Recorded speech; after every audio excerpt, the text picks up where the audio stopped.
안녕하세요. 지금부터 다잘렉스, 벨킨, 탈리도마이드, 덱사메타손, 사제병합 항암화학요법의 항암 스케줄과 부작용에 대해 설명드리겠습니다. 지금 보고 계신 표는 항암 스케줄입니다. 우선 1차 치료가 한 달로 4주 스케줄이고 총 4차로 이루어져 있어 항암 스케줄은 총 4개월입니다. 다만 3차 후 자가 조혈모 세포 채집 스케줄이 계획되어 있어 총 소요기간은 5개월 정도가 예상됩니다. 표를 보시면 위에 줄은 1에서 2차, 아래 줄은 3에서 4차라고 쓰여 있는데 항암 첫 2달은 위에 줄 스케줄로 3개월부터는 아래 줄에 보여지는 스케줄로 이해해 주시면 됩니다. 덱사메타손, 벨킨, 다잘렉스는 모두 주사약제입니다. 1에서 2차 즉 2달 동안은 3가지 주사제 모두 일주일에 한 번 투여됩니다. 3개월 차부터는 다잘렉스를 격주로 맞게 되어 둘째 주, 넷째 주에는 다잘렉스 투여를 쉬고 주사는 벨킨만 맞게 되며 덱사메타손은 먹는 약으로 복용하게 됩니다. 덱사메타손 주사는 고용량 스테로이드제로 30분 동안 투여됩니다. 벨킨 항암제는 주사기로 복부에 투여합니다. 다잘렉스는 첫 번째, 두 번째 투여 때는 투여 속도가 느려 약 6시간 30분 소요되며 부작용이 발생할 경우에는 투여 시간이 더 길어질 수 있습니다. 세 번째 투여부터는 약 5시간 30분 소요됩니다. 다잘렉스의 부작용, 즉 면역 관련 주의 반응은 보통 첫 번째 투여 때만 발생하므로 첫 투여 시의 부작용 관찰 및 조절이 중요합니다. 마지막으로 탈리도마이드는 먹는 약으로 매일 밤 취침 전에 복용합니다. 쉬는 날 없이 매달 처방받은 약을 매일매일 자기 전에 복용해 주세요. 복용 용량은 환자마다 다르므로 당일 교수님의 처방에 따라 안내 받아주세요. 다음으로 설명드릴 내용은 항암 부작용입니다. 일반적으로 항암제에 반복되는 투여로 혈구 수치, 즉 백혈구, 적혈구, 혈소판 수치가 감소할 수 있고 콩팥이나 간 독성이 발생할 수 있습니다. 이를 확인하기 위해 진료 오실 때마다 혈액 검사를 하여 이상 수치를 관찰하고 있습니다. 약제별 부작용 안내입니다. 우선 다잘렉스는 면역치료제로 첫 투여 때 면역 관련 주의 반응이 나타날 수 있습니다. 춥고 떨리면서 열이 오르거나 가슴이 답답한 느낌이 있을 때는 즉시 간호사 호출벨을 눌러 꼭 알려주세요. 부작용이 나타나면 관련 약제를 추가로 투여하거나 모니터 적용 및 산소 공급이 필요할 수 있습니다. 부작용이 심한 경우에는 갑작스러운 기침과 숨쉬기 어려운 증상 또는 저혈압이 발생할 수 있으나 이런 경우는 드물고 주사실에서 집중하여 관찰 예정이니 너무 염려하지 않으셔도 됩니다. 다잘렉스는 투여 횟수가 반복되면 혈구 수치가 감소하여 감염의 우려가 있으므로 감염에 주의하시고 손 씻기, 마스크 착용을 생활화해 주세요. 또한 다잘렉스는 빨간 피를 수혈받을 때 수혈 전에 필요한 검사에서 오류를 일으킬 수 있습니다.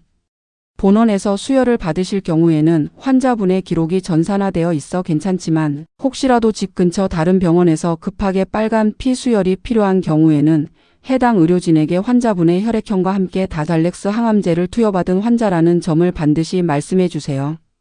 오류를 방지하기 위해 수혈 전 검사를 다른 방식으로 진행할 수 있습니다. 두 번째, 벨킨 항암제는 말초 신경염이 올 수 있습니다. 손 발끝이 찌릿찌릿하고 시린 느낌, 감각이 무뎌지거나 심하면 통증이 발생할 수 있습니다. 손발을 따뜻하게 해주는 것이 도움이 되며 증상이 있을 때는 진료 때 교수님과 상의하시어 관련 약제를 처방받아주세요. 세 번째, 탈리도마이드 항암제는 변비와 혈전 등 부작용이 알려져 있습니다.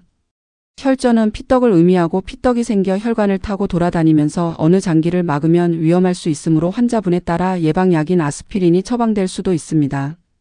종아리나 허벅지 깊은 곳에 심한 통증, 한쪽 다리만 단단하게 붓거나 피부색이 변하는 경우 또는 숨쉬기 힘들거나 심한 가슴 통증이 있을 때는 응급실을 방문해 주세요. 그리고 피부 발진이나 두드러기가 발생할 수 있습니다. 국소적으로 작은 사이즈의 발진이 잠깐 생겼다가 사라지는 것은 괜찮지만 발진이 여기저기 번지면서 전신으로 퍼지는 경우에는 병원에 오셔야 합니다. 또한 눈이 안 떠질 정도로 얼굴이 부을 때도 병원에 오셔야 합니다. 진료 일정이 먼 경우에는 외래 진료 일정을 앞당겨 방문해 주세요. 마지막으로 탈리도마이드는 기형아 출산의 부작용이 알려져 있습니다. 하여 임신 금기 약제로 구분되어 가임기 여성 남성은 피임이 필수이고 헌혈이 금지되어 있습니다. 환자분께서 가임기에 해당이 되지 않으셔도 가임기 여성 남성인 자녀분들이나 친척 등이 약을 함부로 만지지 않도록 환자분께서 약을 직접 까서 복용하시고 약제 보관에 주의하시기 바랍니다. 만약에 어떠한 이유로 인해 교수님께서 탈리도마이드를 그만 먹자고 하시는 경우에도 남은 약을 집에 쓰레기통에 버리면 안 되고 병원으로 가져오셔서 폐기하여야 함을 기억해 주세요. 탈리도마이드는 박스 단위로 불출되므로 불출된 이후에 반환은 불가합니다. 마지막으로 덱사메타손은 스테로이드 제로 소화장애, 손발 부종이 나타날 수 있습니다.